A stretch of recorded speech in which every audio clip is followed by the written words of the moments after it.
Hola mundo, ¿cómo están? Pues hoy vamos a visitar uno de los edificios más emblemáticos de París y es el que tengo a mis espaldas. Hace un día hermoso, es soleado, no está haciendo frío, muy raro acá. Entonces vamos a visitar la Catedral de Notre-Dame de París. ¡Acompáñenme!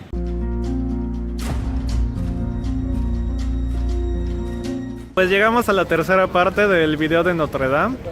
Ya subí a las torres, ya paseamos por el interior. Y pues básicamente esas fueron la primera y segunda parte porque esas son las etapas que tienen horarios. Las torres abren hasta las 4 de la tarde. La iglesia es gratis, está abierta hasta las 6 y media de la noche, que es donde se oficia la última misa, y cierra a las 7 p.m. Entonces, si vienes de visita y quieres accesar, yo te recomiendo llegar un poquito antes. Y si quieres hacer todo el tour de subir a la torre, bajar, estar adentro y salir nuevamente para admirar la fachada y todo eso, yo te recomiendo que sí vengas con tiempo. Por lo menos unas 2 horas de tiempo libre para hacer todo el recorrido. Si no has visto ninguno de los videos anteriores, te voy a dejar en la descripción los links para que puedas ver la primera y la segunda parte. Y si no me conoces y este es el primer video que estás viendo mío, mi nombre es Omar, mucho gusto, me puedes decir Omi. Soy autor e ilustrador, soy autor de un libro que se llama La Fortaleza del Dragón, del cual también hice los dibujos. También te dejo el link en la descripción para que conozcas el libro. Y bueno, yo estoy viviendo en París porque estoy trabajando como asistente de español, como maestro de español para alumnos franceses. Y estoy aprovechando para visitar los museos nacionales, los sitios turísticos y para explicar un poquito de ellos. Porque la verdad yo como escritor o como dibujante tomo mucha inspiración de ellos y yo estoy seguro de que si también eres como del área creativa o si simplemente quieres conocer y visitar el mundo, pues también te puede interesar. Entonces hoy estamos en la Catedral de Notre-Dame y de hecho este es el punto cero de París. Aquí es donde se fundó París. Estamos en la Ile de la Cité, la isla de la Cité. París se fundó en una isla. Es una isla que está a un lado del Sena. De hecho, el Sena es el río que corre hacia ambos lados de la isla. Y aquí es donde se encuentra la Catedral de Notre-Dame. Entonces estamos en el punto cero de París, donde se comienzan a contar los arrondissements o distritos de París, del 1 hasta el 20. Detrás de nosotros tenemos la fachada principal de Notre-Dame. Y les voy a explicar un poquito de lo que trata. Catedrales de arquitectura estilo gótico. Si ven el video anterior del interior, ya les explico un poquito de cómo nace el gótico, con esta idea de acercarse más a la divinidad, un estilo de arquitectura muy religioso, con ciertas características como son las columnas delgadas, techos muy altos, arcos apuntalados como que en forma de ojiva que tienen puntita. Si vemos las esculturas se ven como muy altas, son figuras muy altas, muy esbeltas, que no tienen proporciones realistas. Si tú vas a Grecia o vas a Roma, vas a ver esculturas que tienen proporciones más realistas, más acercadas a lo que debería ser un ideal de la figura humana, como musculosas o muy bien proporcionadas, pero el gótico no fue así. El gótico lo que buscaba era mucho significado y no importa cómo se vea. O sea, lo que intentaba el gótico era transmitir un mensaje. Y hay muchos mensajes escondidos justamente en la fachada de la catedral. Primero, ¿qué significa Notre-Dame de París? Notre-Dame significa Nuestra Señora, es Nuestra Señora de París. Y obviamente si estamos hablando de la religión católica y si estamos hablando de Nuestra Señora, pues es una catedral dedicada a la Virgen María, que se encuentra aquí al centro. Ahora, si caminamos un poquito hacia enfrente y la vemos más centrada, vamos a ver que el vitral que está a su espalda, esos vitrales con forma redonda, se llaman rosetones porque recuerdan a la forma de las rosas. Y justamente, si lo estamos viendo ahí, vemos como el vitral está detrás de la cabeza de la Virgen María. Hay dos teorías. Una es que representa la hostia, que es el sagrado sacramento dentro de la religión católica, y la otra que es el aura divina o la aureola divina de la Virgen María. Si vemos, la Virgen María está acompañada de 2 ángeles a sus espaldas, y si volteamos un poquito hacia los lados vamos a ver una escultura solitaria ahí y otra escultura solitaria ahí. ¿Qué son esas figuras que están solitarias, esas esculturas a los lados? Una es una figura femenina y otro es una figura masculina con una hoja de parra. Entonces, ¿qué figuras del Sagrado Sacramento son se visten desnudas con una hojita de parra y representan un hombre y una mujer? Pues tenemos ahí arriba, estos dos son Adán y Eva, expulsados del paraíso. Muy bien. Y luego, si se fijan, arriba de tanto de Adán como de Eva, tenemos otros rosetones más pequeños, pero esos rosetones no tienen cristal. Esos rosetones están tapados con pared. ¿Por qué? Porque la catedral tardó muchísimos años en hacerse, tardó casi 200 años en hacerse. Entonces, como tardó muchísimo tiempo en construirse, pues pasaron diferentes arquitectos a través de la construcción de la catedral y fue habiendo pues cambio de planos, cambio de estructuras, cambio de muchas cosas a lo largo de su construcción. Si bajamos un poquito hacia la parte de acá, vamos a ver una serie de esculturas. ¿Sí alcanzan a ver las esculturas que están aquí arriba? Durante la Revolución Francesa, cuando se buscó derrocar al emperador, recordemos que el rey y la iglesia, tanto el Estado como la iglesia en esa época, eran una sola entidad, estaban muy unidos. Entonces la revolución era contra el rey, pero también era contra la iglesia, porque representaba el poder eclesiástico, el poder político y el poder económico. Entonces, todas esas esculturas que están ahí arriba tienen la particularidad de que todas tienen corona. ¿Por qué tienen corona? Pues porque son reyes. Y entonces, si estamos haciendo la revolución y estamos guillotinando a todos los reyes, esas esculturas para las personas iletradas de la época representaban los reyes franceses. Hicieron fue tomar las esculturas y decapitarlas. Les cortaron la cabeza. Algunas de las originales están en el Museo de la Edad Media, que está en Saint-Germain-des-Prés, muy cerca de aquí, pero tienen la cabeza decapitada. Y estas, en realidad, son réplicas que se hicieron durante la restauración de Notre Dame. Entonces, estas réplicas se volvieron a hacer. ¿Pero qué representan? O sea, si no son los reyes de Francia, entonces, ¿quiénes son estos reyes que están aquí atrás? Estamos en una iglesia, obviamente son reyes del Antiguo Testamento, reyes católicos. Entonces no representaban a la monarquía francesa, representaban a reyes bíblicos. Esta es la entrada y aquí en esta parte de acá vamos a ver los que les decía, los arcos ojivales o con punta, que son característicos del gótico. En este caso tenemos toda una serie de arcos y lo que está representado en las esculturas de estos arcos es un coro de ángeles, porque hay un coro de ángeles que se ve aquí, una cruz precisamente, y justamente sentado con las manos así, ahí está Jesucristo, está Dios, y esa escena representa al juicio final. Tenemos a Dios en el centro juzgando a todas las almas de los muertos en el juicio final. Recordemos que estamos en la época medieval y que estamos en una época donde las personas no eran muy letradas, el conocimiento estaba en manos de la iglesia, y entonces todo esto servía para educar a la gente. ¿Educarlas en qué? En los sacramentos de la Biblia. Entonces, las figuras que tenemos abajo, si se alcanza a ver esta de en medio, tenemos de un lado un ángel y del otro lado un demonio. Y el ángel está sosteniendo una balanza. Es decir, si tu alma es pura y limpia, la balanza estará a tu favor y entonces podrás acceder al paraíso. Pero si al contrario eres un pecador, o no ayudaste a la iglesia, o no pagaste tu diezmo como era debido, entonces vas a irte del lado del demonio hacia el infierno.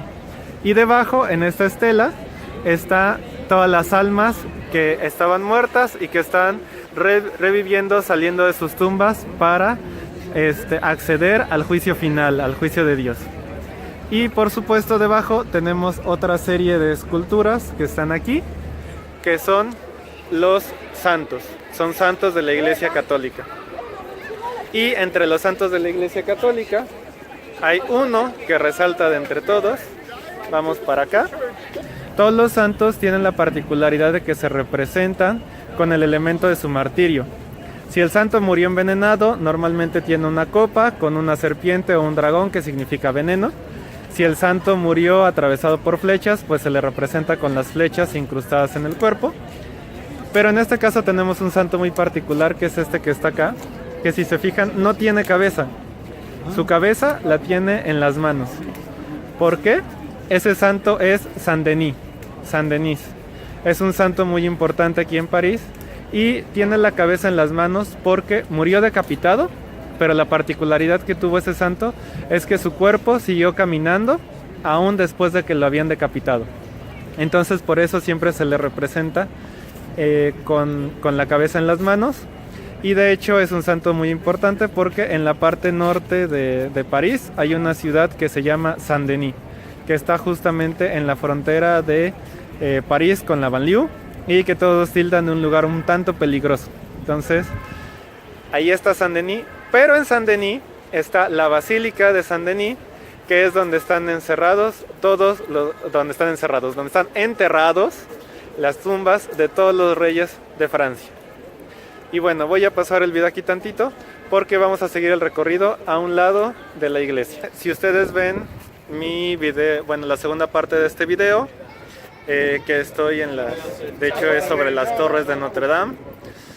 Ahí les expliqué un poquito de las gárgolas y de la historia de Quasimodo, que es el jorobado, y de la leyenda, bueno, la novela Notre Dame de Paris, escrita por Victor Hugo.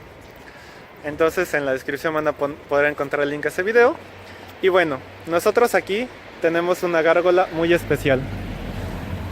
Aquí tenemos una gárgola común y corriente, pero si subimos la vista un poquito hasta acá, vamos a encontrar un hombre que está como viendo hacia el horizonte apoyado en su mano. Este de aquí es Quasimodo, el jorobado de la novela de Victor Hugo, y también está en Notre Dame. Ya vimos la fachada, ya vimos qué significan las cosas de la fachada, lo que les contaba, que todo cuenta una historia, todo tiene un significado. Ya caminamos alrededor de Notre Dame, ya subimos a las torres, ya pasamos por el interior y ahorita acabamos de ver al habitante de Notre Dame, que es Quasimodo de la novela de Victor Hugo y también de la película de Disney.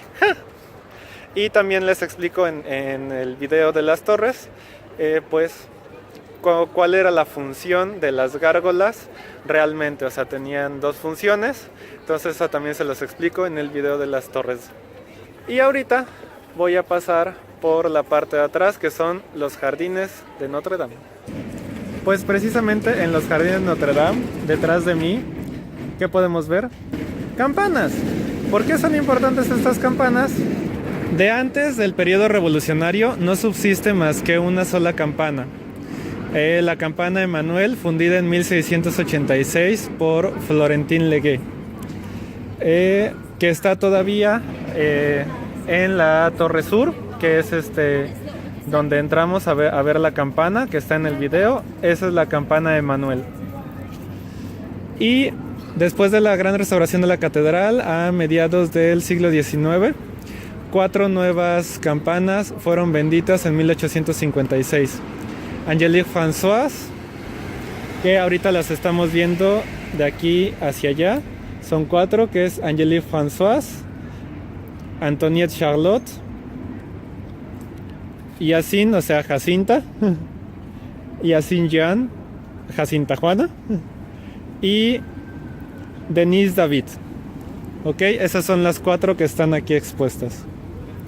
Ellas fueron realizadas por la Fonderie. Una fondería es donde se funden los metales, una herrería.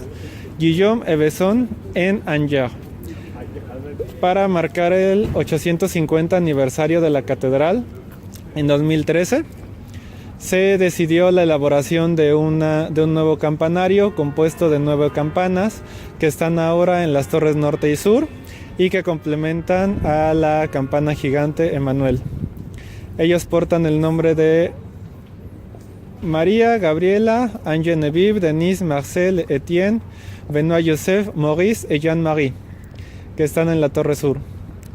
Y las 4 campanas de 1856 que sonaron en las grandes horas de la catedral y de la historia de Francia en los siglos XIX y XX, así como en la liberación de París en 1944, son presentes aquí, están presentes aquí. Estas son las campanas que sonaron en la liberación de París después del régimen nazi en 1944 al finalizar la Segunda Guerra Mundial. Llegamos a la parte de atrás de Notre Dame. Este es el jardín trasero. De hecho, aquí se encuentra una de estas estructuras, de estas agujas, que está en el centro del jardín para poder comparar su tamaño con el de las agujas que están aquí en las arbotantes. Estas como brazos que salen del cuerpo principal de la iglesia, de la nave principal, que salen y que se clavan en el suelo. A esos se les llaman arbotantes. ¿Por qué arbotantes? Porque semejan ramas de árbol. Esta fue una de las innovaciones tecnológicas de la época que consiguió el gótico para hacer edificios más altos, vitrales que permitieran el paso de la luz, muros delgados y columnas largas. Aquí vamos a dar por finalizado nuestro tour por la Catedral de Notre Dame. A mí me parece una catedral hermosa. De hecho me gusta más, no sé ustedes, pero me gusta más la parte de atrás que la de enfrente. Se me hace mucho más interesante, aunque no por eso deja de ser bella la fachada. Como les había dicho, la catedral está en la Ile de la Cité, es una isla. Por aquí corre una parte del río y del otro lado de la isla, este es un puente que conecta los dos extremos. Por el otro lado de la isla pasa la otra parte del río. Para los que conozcan un poco de París, sabrán que París es muy famosa por ser la ciudad del amor. Y al ser la ciudad del amor y estando en el tour por Notre Dame, nos hace falta una pequeña cosa, un detallito que se nos pasó. El puente de los candados. Y el puente de los candados es en el que estoy yo ahorita parado. ¡Oh, sorpresa! No hay candados. ¿Por qué no hay candados? Ok, se hizo muy famosa esa tradición de que las parejas venían a París y de hecho ponían un candado en los puentes de París y arrojaban la llave al río, al Sena, y eso era como un símbolo de que iban a estar juntos por siempre. Llegó un punto en el que había tantos candados en los puentes que para el Ayuntamiento de París fue imposible. Hubo creo que un par de derrumbes pequeños de los puentes por el peso de los candados, porque pues básicamente es muchísimo peso en metal. Entonces pues lo que decidió al final el Ayuntamiento de París fue quitar los candados. Quitó los candados, cambió el barandal del puente y puso cristales para evitar que la gente siguiera poniendo candados en los puentes. Que al final pues la gente lo sigue haciendo en otras partes de París, también simbólicamente. Pero bueno, si en los últimos años vieron una ola de divorcios masivos alrededor del mundo, pues probablemente sea porque todos los candados que estaban aquí puestos se quitaron. Hasta aquí llega el video. Gracias por haber visitado la catedral conmigo. Es uno de los monumentos emblemáticos de París, es de los que más me gustan, donde paso mucho tiempo también, sobre todo porque es el centro de París, entonces donde es más fácil vernos. Pues bueno, si les gustó el video, denle like, compártanlo, denle click en la campanita para suscribirse al canal. Voy a seguir subiendo videos. En el enlace de la descripción tienen mi página web con mi libro. Es un libro de fantasía, trata sobre dragones, pero muchos de los edificios o de los mapas que están dentro del libro también están inspirados en lugares reales que he visitado. Entonces espero que estos videos también te sirvan a ti, que los estás viendo. Si te gusta escribir, si te gusta dibujar, si te gusta la historia o te gusta viajar, que también te sirva de inspiración para explorar un poquito más del mundo en el que vivimos. Y que veas las cosas y los monumentos de una manera diferente. Entonces muchas gracias mundo, los quiero y nos vemos para el próximo video. ¡Chao!